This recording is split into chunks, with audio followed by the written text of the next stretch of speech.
In the decade after 1931, Japanese government officials ordered a series of military campaigns across Asia, which resulted in a conquest of the region unrivaled since the rise of the Mongol Empire in the 13th century. The war began in the autumn of 1931 when the Japanese leadership allowed the Guangdong or Kwantung army to expand the empire throughout Manchuria, China's northeast region. Chinese government resistance after the summer of 1937 resulted in a significant escalation of the fighting south of the Great Wall. The Nazi invasion of Poland and the onset of the European War in 1939 transformed Asia's devastating regional conflict into a war of global dimensions, even before American participation in the fighting. By 1940, at the time of the signing of the Tripartite Pact, Japanese and German officials shared the goal of overpowering the tottering liberal capitalist international system and replacing it with an anti-communist, anti-liberal, militaristic world characterized by insatiable colonial expansion and mass violence towards subject peoples. The reckless policies of the two regimes, combined with Allied resistance, especially in the Soviet Union and China, led to the eventual ruin of both empires, but not before the murderous policies of the Axis powers wrought a tremendous toll of suffering and dislocation around the world. China and Eastern Europe were the two most ravished areas of Eurasia, though the violence shattered social and familial relations across the globe. Recent estimates of the war's impact on the world's most populous country point out that up to 20 million Chinese perished and that almost 100 million became refugees, figures which are comparable to or surpass the impact of the German invasion of the Soviet Union. The Second Sino-Japanese War was more protracted than the Russo-German War, lasting from 1931 to 1945, with its most intense cataclysmic phase enduring a little more than 8 years from July 1937 to August 1945. Although the war lasted longer in China than in other parts of Asia, the struggle had profound impacts on people throughout the continent. Perhaps even more than in Europe, the war in Asia destroyed the old political order. Indeed, the Second World War played a major role in overturning almost all of the continent's pre-war political systems.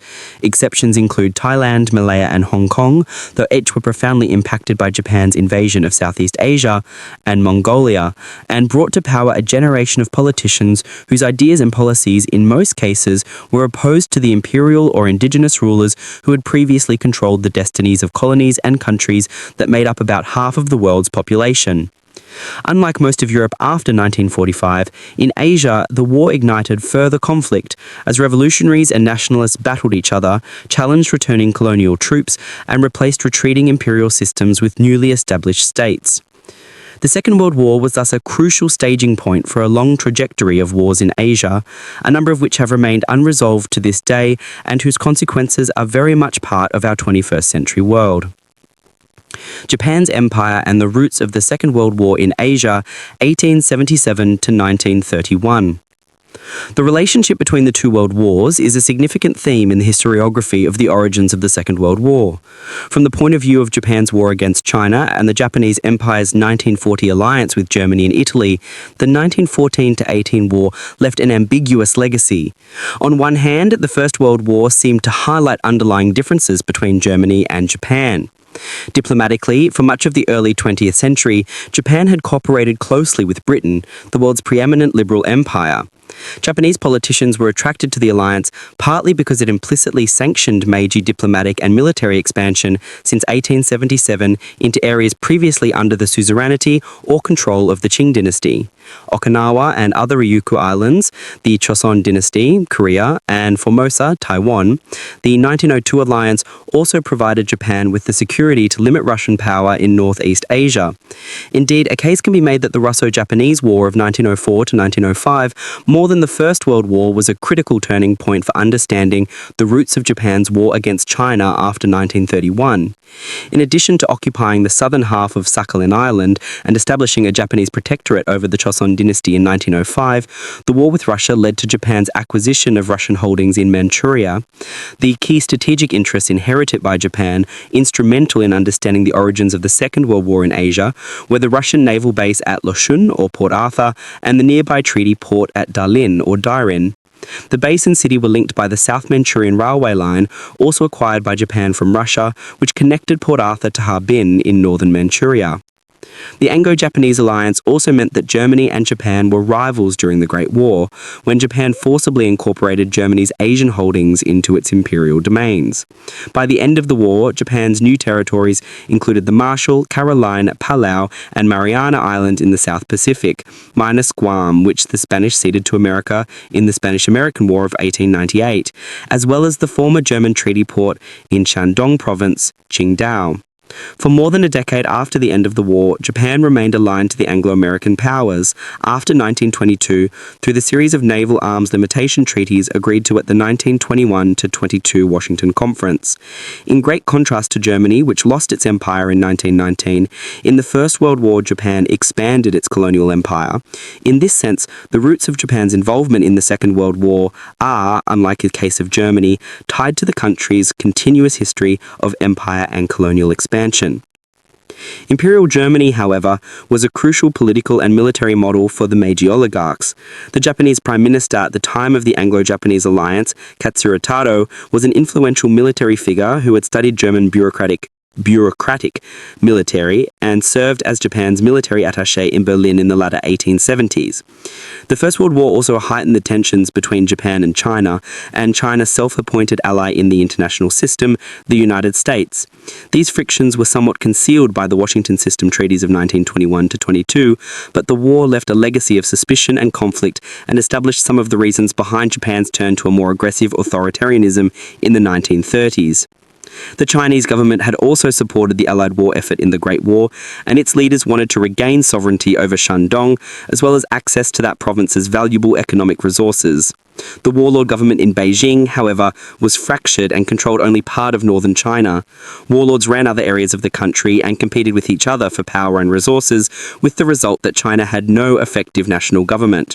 Japan took advantage of this weakness in 1915 in putting forward its infamous 21 demands to President Yuan Shikai, who rejected the most insidious of Japan's imperial claims on China.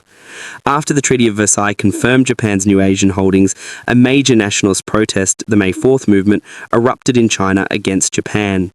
The importance of the First World War in the wider history of the Second World War in Asia then partly lies in the nationalist movement it sparked in the Republic. The First World War also sharpened the ideological and material tensions between Japan and the USA. President Wilson's liberalism and the promise of democracy and self-determination especially irked some more aggressive-minded Japanese officials like the Vice Chief of the General Staff, Tanaka Chika, and the senior leader of Japan's militarist oligarchy, Yamagata Aritomo. Yet both governments joined European states after the war in regulating potential conflicts over Asia. At Washington, in December 1921, the big powers negotiated a series of naval arms limitation treaties and spheres of influence accords for Asia. Japan's top-ranking diplomats and naval commanders attending the conference, including its ambassador to the United States, Shidahara Kichihiro, and Admiral Kato Tomasaburo, argued Japan's international position would be secured through cooperation with the European states and America. Particularly important was the perceived need to maintain the US market for Japanese goods and to access American investment and funds for post-war Japanese economic growth. The Washington Treaties replaced the Anglo-Japanese alliance while permitting Japan to retain its naval supremacy in the Western Pacific and preventing the other powers from gaining additional exclusive spheres of influence in China. Japan agreed to respect China's sovereignty, and all representatives acceded to a de facto open door in that country. The treaties were successful in maintaining the political status quo only as long as the Chinese political system remained fractured and divided. Leaders' alienation from the agreements increased in the second half of the 1920s as the National Revolutionary Army, or NRA, of Chiang Kai-shek's Kuomintang Party, based in the southern province of Guangdong, unified large parts of the country in a series of military offensives known as the Northern Expedition. Though the GMD remained highly factionalized, the Japanese government, and the military in particular, interpreted the offensives as a threat to the empire's strategic and economic interests. Key segments of army opinion, both in Manchuria and Tokyo, adhered to a total war ideology, which posited that, to win future conflicts, Japan required access to substantial resources not available in the home islands. This group of army officers, influenced by studies of Germany's defeat in the First World War, coveted China's northeastern region as the vital source of power needed to fuel their total mobilization strategies. With the success of the Northern Expedition, long-held Chinese grievances found expression in sentiments of nationalism, anti-imperialism, and xenophobia. Foreign concessions came under condemnation and attack, for example by striking workers, Kuomintang supporters, and communists.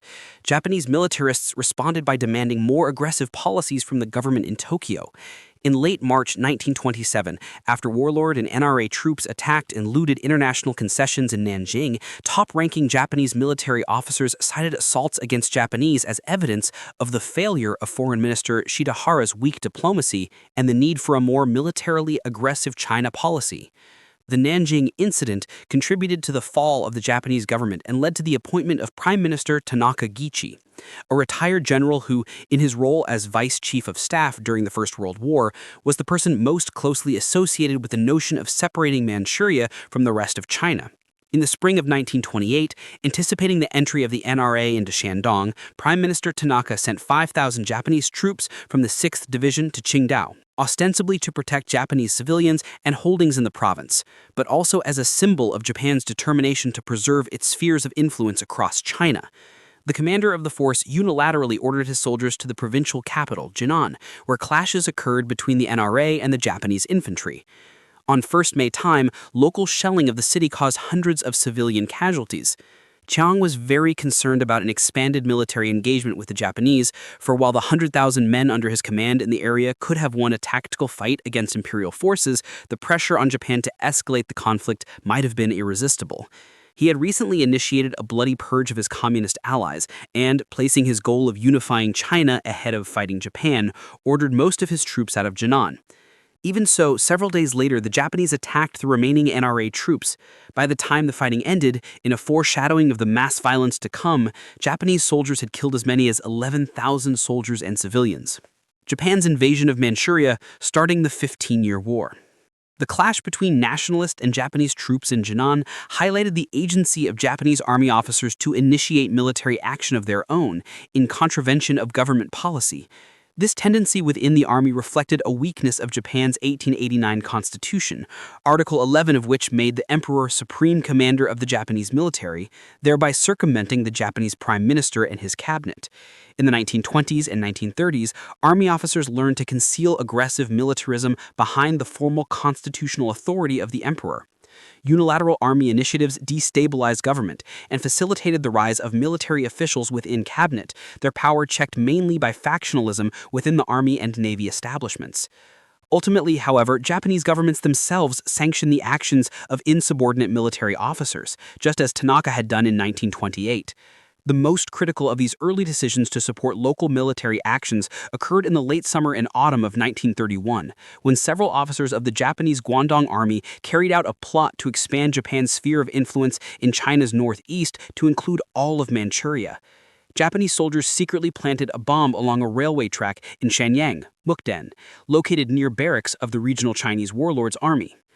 The Japanese military blamed the attack on Chinese bandits and attacked the warlord's soldiers. By early 1932, the Guangdong Army incorporated most of Manchuria into its zone of operations and had established a regime called Manchugo, or Manchukuo, or Manchu State, nominally headed by the last emperor of the Qing dynasty, Puyi. In the 1930s and 1940s, the Soviet Union, right-wing and fascist governments in Europe, and other puppet governments in China recognized Manchukuo. The invasion created an international crisis and led to Japan's exit from the League of Nations in March 1933, 6 months ahead of Germany's decision to leave the international body. The invasion of Manchuria represented the first major step, not yet irrevocable, in breaking with the Anglo-American liberal world order. The 1931 conflict was essentially a colonial war over China's northeast, with Japanese troops fighting guerrilla and warlord armies. In Japan, public opinion strongly supported the Manchurian War. Popular media promoted what Louis Young calls war fever among the population, laying the groundwork for the empire's further expansion in the latter 1930s. Newspaper companies used a novel technology, newsreels, to propagate the victories of the Japanese forces in Manchuria. These popular film shorts were shown not only in packed cinemas, but also in parks, department stores, and schools across the country. Live radio broadcasts included several dozen shows from the Yasukuni Shrine, the Shinto place of worship for Japanese war dead, Magazines, books, postcards, roving exhibits, plays, public lectures, music, and song created new war heroes and eulogized past ones, in the process often sensationalizing the links between death and sacrifice. Films included The First Step into Feng Tian, South Manchuria Glitters Under the Rising Sun, Major Kuramoto and the Bloodstained Flag, and The Yamato Spirit, while jingoist songs such as Arise Countrymen, The Imperial Army Marches Off, and Attack Plane played on the airwaves and in clubs and public places. According to one Japanese writer, as a result of the Sino-Japanese and Russo-Japanese conflicts, Japan had buried 100,000 souls in the Manchurian plain and risked the fate of the nation to gain the rights and interests we now hold. The victory prizes had been won with priceless blood and sweat of the Japanese race. By the mid-1930s, Japanese civil society groups targeted Manchuria as a vast Japanese settlement colony, one which could help resolve long-term problems of poverty and dislocation in the domestic countryside. As a result of these groups' initiatives, the Japanese government accelerated its public campaigns to populate Manchuria with Japanese citizens and drew up plans to settle some 20% of Japan's farmers, 1 million people, in northeast China. Though the war with China eventually interfered with the project, about 300,000 Japanese had settled in the region by 1945. The initial stages of the Manchurian conflict led to relatively easy Japanese victories, but by 1932 up to 300,000 guerrillas and volunteers fought against the incursion. The resistance included former warlord troops, peasants, supporters of secret societies, and members of the Chinese Communist Party. In Manchuria, many guerrilla fighters within the CCP were ethnically Korean, including the future leader of North Korea, Kim Il-sung. South of the Great Wall, Chinese businessmen, students, and civil society organizations like the Shanghai Anti-Japanese National Salvation Association also organized acts of resistance through street marches and successful boycotts of Japanese goods. Japanese army officers in China countered the Chinese activists through covert actions designed to portray Japanese as victims of Chinese aggression. In late January 1932, in the aftermath of one staged incident in Shanghai that incited civilian violence, and despite efforts by Chiang to meet the ensuing Japanese ultimatum, Japanese troops engaged Chinese soldiers north of the international zone. The fighting soon escalated into a major conflict involving about 70,000 Japanese soldiers facing 60,000 Chinese troops. The 6-week conflict, often poorly dubbed the Shanghai Incident, witnessed the aerial bombing of civilians and the flight of 230,000 refugees from the city. Chinese and Japanese casualties have been estimated at 11,000 and 9,000 respectively. Growing anti-Japanese sentiment in China had forced a reluctant Chiang to send reinforcements, but the Chinese leader wanted a diplomatic settlement, as did influential figures in the Japanese government who were concerned about the impact the conflict would have on the Japanese stock market and sales of Japanese bonds in the United States. Key members of the Japanese government had not yet given up on working out a means of accommodating the Western powers to the new imperium. By March 1932, Chinese and Japanese officials had agreed to a truce, and the fighting subsided. The fighting ended in Shanghai, but between 1933 and 1937, the Guangdong Army, backed by the Japanese government, expanded its military operations into Inner Mongolia and even North China south of the Great Wall.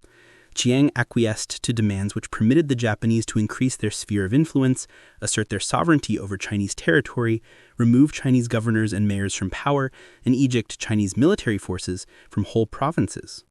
While some Chinese soldiers fought against Japanese advances, Chiang quelled the popular unrest which his policies helped to create. Instead of resisting the Japanese, he dedicated China's military resources to defeating the communists in the 5 encirclement campaigns against Mao Zedong's Jiangxi Soviet between 1930 and 1934. Military offensives against other Soviets around the country effectively decimated the communist movement by 1935. The communists in Jiangxi fled on the Long March, but with devastating consequences, as only about 7,000 of the 100,000 who had started the trek survived continuous nationalist attacks, hunger, cold, and disease. In 1935, the exhausted revolutionaries created a new base in Shaanxi, impoverished Yunnan, and drew up several communist fighting forces to establish a small army of 20,000 soldiers. On August 1, 1935, just prior to Mao Zedong's arrival in Yunnan, the Communist International, backed by the Soviet Union, proclaimed a new strategy of establishing local anti-fascist coalitions to fight the menace posed by Hitler, Mussolini, and their global allies. The policy came several months before the German and Japanese governments agreed to the Anti-Comintern Pact. For the CCP, the change in Soviet policy entailed a renewal of their 1924-7 United Front with the GMD. Though Chiang went ahead with his plans to crush the communists, he showed a willingness to negotiate a settlement with them, provided the agreement was along terms that placed the CCP army under the command of the GMD's military council. Representatives of the CCP and GMD reached a tentative agreement for an alliance, but without the knowledge of these discussions, Manchurian warlord Fang Yuxijiang kidnapped Chiang and attempted to convince him to end the civil conflict and create a government of national salvation to prosecute the war against Japan. The CCP leadership, which had previously cooperated with Fang in the kidnapping plot, received a communication from Stalin, who reiterated to Mao that Chiang was crucial to the new united front. With this information, Fang released the GMD president, who had confirmed his commitment to the alliance as long as he retained his captor's military allegiance. While the Second United Front broke down by 1941, Chiang for the first time committed Republican China to marshaling its human resources against Japan's imperial armies. The War of Resistance. The Second Sino-Japanese War began in 1931, but Chiang's decision to confront Japanese militarism represented a turning point in the history of the conflict. In July 1937, Japanese troops stationed around the city of Beijing clashed with Chinese soldiers near Lugojiao, the Marco Polo Bridge. Local commanders reached a settlement, but Chiang refused to endorse it and ordered 4 divisions of his soldiers to Hebei province. In Tokyo, the government of Prince Kone Fumimaro escalated the conflict by demanding an apology from the nationalists for their anti-Japanese activities. Believing that a military engagement with the Chinese would end quickly and teach the Republican government a lesson, Kone ordered 3 divisions to China. On July 28th, intensive fighting broke out in Beijing. These clashes began what became known as the War of Resistance. After the Chinese president ordered 100,000 soldiers into the demilitarized area around Shanghai, Kone publicly announced his resolve to deal decisively with the atrocious Chinese army. By the middle of August, Japan and China had become engaged in a full-scale war. Even more so than the First World War, the second global conflict of the 20th century was a total war, involving the mobilization of hundreds of millions of civilians and colonial subjects.